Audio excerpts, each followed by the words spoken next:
Let's make things clear. You don't build a six-figure SaaS. You grow a six-figure SaaS. I've done videos on SaaS ideas that make up to $40,000 a month. And I know some of you out there will look at 40K and say, Adrian, when do I make real money? Well, are you ready to put in real work? If you are, here are 3 validated SaaS ideas making $100,000 and more that anyone can start. But only a few can carry over the finish line. If this is your first time watching a video on my channel, I don't believe in spoon feeding, but I do believe in clickbaiting. So I will share 3 SaaS ideas proven to make 6 figures that anyone can build. But see the oxymoron there? Anyone can build, yet it makes 6 figures. Clearly not everyone who builds it get to that level of revenue. In fact, most won't. But some do. Why? This is extremely important and we'll cover that after the ideas. By the end of this video, you'll be left with 3 choices. Copy these ideas exactly, create a variation of them, and I'll explain how. Or if it's too much work, keep watching SaaS idea videos on YouTube. First idea, Typefully.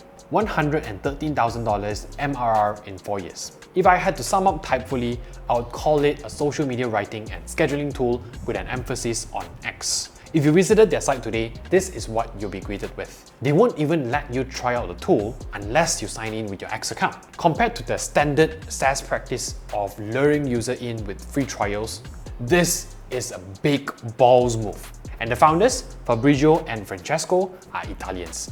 So by balls, I mean meatballs. Big, juicy, extra spicy Italian meatballs that make me sweat just thinking about it. Why are you gay? Typefully offers all the things you'd expect from a social media tool. Writing interface, scheduler for X, LinkedIn, Blue Sky, Threads, and Mastodon, analytics, AI text generation, and a few small bonuses like automatic blog posts, social media DMs, and content suggestions. Good shit, but it wasn't always this polished. Check out this video of Typefully from 4 years ago when it was first launched. The first thing I noticed is we can actually try out the tool without signing in. Guess the founder didn't have such big meatballs yet. Also, there's no AI writing, no Blue Sky, no Mastodon, or LinkedIn integration, definitely no auto-triggering PMs. All it does is give you a super clean interface to type out a tweet, then tweet or schedule it. It looks great, it's easy to use, and it does what it says, a perfect MVP. So what happened between this basic interface and the comprehensive tool we see today? Shout out to Inspo Stories for covering this. I'm just sharing what's publicly available on their site. Typefully's launch day saw 16,000 page visits, 1,432 signups, and $155 in revenue, which they accomplished by getting on the front page of Hacker News and Product Hunt, leveraging their existing X following, and cross-promotion with their Mail Brew audience. They achieved this with a combination of targeted blogs, tweets, and partnerships. In fact, Francesco says their blog on Hacker News got them over 40,000 hits, which converted into hundreds of signups, newsletter subscription, and social media followers. The Inspo Stories page has a bunch of other subtopics that cover their growth, including their tech stack, growing a team, and converting free users to paid. But it's paywall, and I just bought a second Lamborghini this month, so it's a bit out of my budget. I think we have enough information to go on here. Typefully was launched in 2020 to help X users write tweets. 4 years and many iterations later, it's still helping X users write tweets, and it's making $113,000 per month on a tech stack that costs $3,000 to maintain. Second idea, Email Octopus, $250,000 MRR in 4 years. Email Octopus is an email marketing SaaS that lets you build a mailing list that's GDPR compliant, create newsletter with a drag and drop interface, segment your audience, automate email drips, and build landing pages and sign up widgets. All normal things you would expect from an email marketing tool. As I browsed their site, I found 2 things that really stand out. One, their savings estimate page. Here, visitors can see how much they would save on a certain number of monthly emails if they use Email Octopus instead of popular competitors. I checked the sites of other email tools and none of them offer something similar. Unsurprisingly, at every volume, Email Octopus is the cheapest. People are super platform agnostic with marketing tools, so undercutting everyone else is a reliable way to win users. I usually hate this kind of strategy because everyone sacrifices margins. But it's an email marketing tool, so the market size is gigantic. It's like the Walmart of software solutions. They can sacrifice the margins because they have got the volume. The second cool thing is their pricing plan. Theirs, in my opinion, is the most easily understood and clearly displayed. Not even close. Two plans. A free plan with up to 10,000 emails per month, and a paid plan on a sliding scale based on usage and subscribers. Easy. I checked out their competitors and none of them were as effortless to get. Kit and MailerLite have a sliding scale, but 2 paid tiers with a big price difference, and MailChimp has 4 separate tiers, and to upsell their premium tiers, they kind of shit on their cheaper plans. Let's just put up the 4 pricing screens here. What do you think is the easiest to read and understand at a glance? I'm sure that extra text has a purpose because there will be users who approach software with a mindset that more is more. And you know what? It could be like an insurance policy. Better to have it and not need it than the other way around. But most users just want to send pretty looking emails without breaking the bank. Just things I noticed. But anyway, you heard me say Email Octopus makes $250,000 a month. It wasn't an overnight thing, but it was pretty fast. It was properly launched in early 2015 and got to 10k MRR less than a year later. By 2020, about 4 years after launching, it broke $100,000 MRR. And today, the company's next milestone is 5 million annual revenue, which is 420,000 in MRR. Here's what it looked like at the start. So how did it turn into this?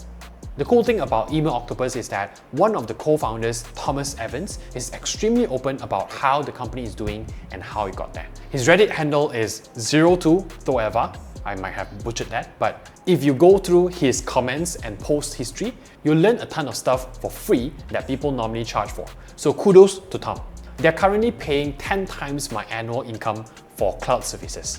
However, for this video, I'm citing information from 2 incredibly informative sources. The first is an article on Bootstrappers that explains how Tom and company bootstrapped Email Octopus from a free-to-use email tool to 130,000 MRR. According to the article, Email Octopus was launched completely free at first. The goal was to get users at first and then figure out monetization later. Classic SaaS move. Once they got their first 1,000 users, they introduced paid plans for cheaper than competitors and grew to 10k MRR in 6 months. To no one's surprise, they faced issues with low-quality customers abusing the platform, which hurt their email deliverability. So they raised prices, not just to make more money, but to attract better customers. And they didn't spend anything on paid ads in the first year. Only organic advertising on Reddit, Quora, and even GitHub. Meanwhile, the rest of us only use GitHub for organic shitposting and finding new OnlyFans channels. Of course, they eventually did use ads, which is where the second source comes in. An article on Email Octopus blog explaining the marketing strategies that got them to 3 million in annual revenue. They did everything: social media, newsletter, paid ads, free templates, affiliate marketing. They even paid Freddy Krueger to advertise it in the Dream Bowl. You little meatball. I love soul food. No! Stop!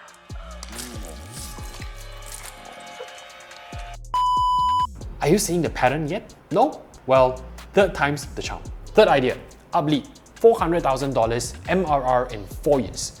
Uplead's published revenue is all over the place. The 400,000 MRR I'm sharing is based off of an article on Bootstrappers from 2021 that says 5 million in annual revenue. Plus, one of the co-founders, Will, did an AMA also in 2021 where he shared that the lifetime sales of Uplead up to that point, about 3 years, was just under 8.5 million.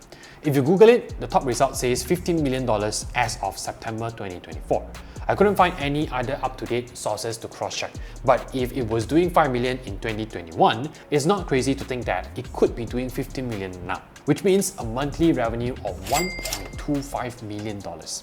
I would have loved to use that as the title of this video, $1 Million SaaS Ideas. But there is such thing as too much clickbait. Anyways, I've been throwing around crazy numbers. What does Uplead actually do? Well, like most good products, the clue is in the name. It helps find high-quality leads for users, a digital prospecting tool, or in layman's term, a data scraper. Where Uplead differentiates itself is their database and lead quality. They say the industry standard is 50% accuracy. They have 95, which sounds too good to be true, but then you see their list of clients and you're like, okay. Then you see a guarantee to get your credits reimbursed if the accuracy is below 95. And you're like, okay. Like any self-respecting data scraper in 2025, Uplead has a browser extension so you can sneaky peeky people's contact while browsing, and an API for developers to integrate into custom software. I'm not even scratching the surface here. There's so much more that Uplead does.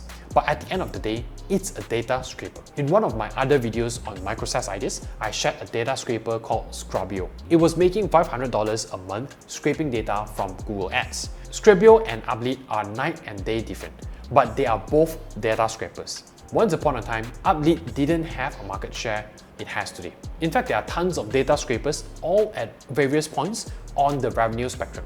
Some make less than Scrubio. In fact, I bet most make $0. A few make even more than Uplead. It's the same thing with Email Octopus and Typeflow. You'll find tons of email marketing and social media tools out there. Most of them make nothing.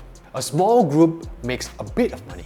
An even smaller group makes a bit more money. You keep going up the revenue brackets and there's less and less players every time.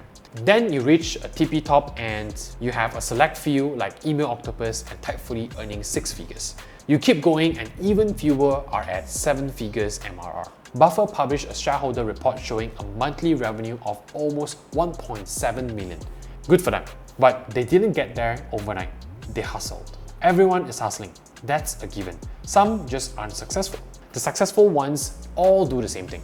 The same thing you need to do for a fighting chance at 6-figure SaaS. My team and I at Upside Studio help businesses grow past $5 to $10 million in annual revenue with custom software. We've worked with over 30 leading brands from different industries. They all face the same sticking point: tech. Specifically, generic, off-the-shelf software was no longer enough to solve their problems. If they wanted to keep growing, it was time for a custom solution, where we come in. Most developers charge per hour, which puts a lot of risk on you since it can end up costing a lot more because of discoveries. At Upside Studio, we use fee packages based on 8 years in app development. Once we know your requirements, we'll see which package fits best, and if we are wrong, the price you're quoted at the start is still the price you pay at the end. If your business is also currently stuck at 5 to 10 million a year, and you feel like custom software could help break past that, let's talk. There's a link in the description to sign up for a free, no strings attached strategy session. We'll go over your current constraints and you get honest feedback on whether custom software can help. Apply through the link and we'll be in touch.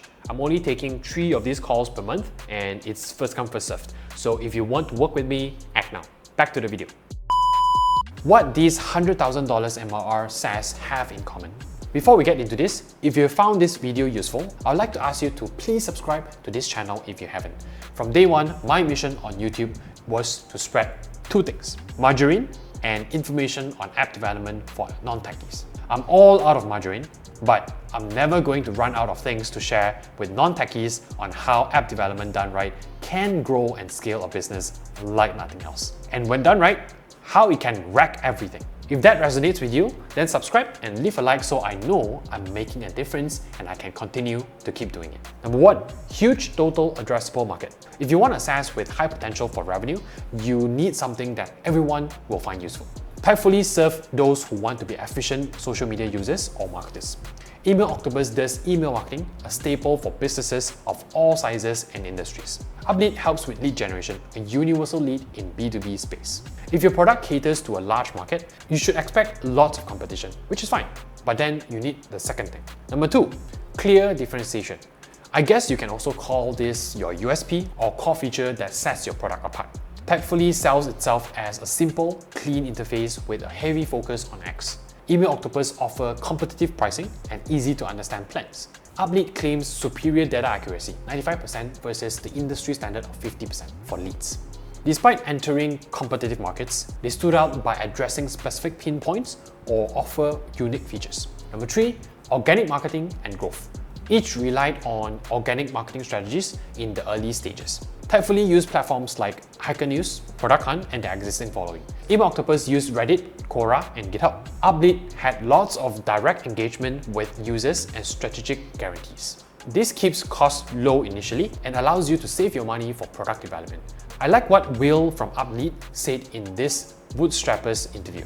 We're not in a position of, I'm not sure if this will work. It's just more about, can we get enough eyeballs on Uplead? I love that. You're selling a commodity at this point, a commodity that everyone needs.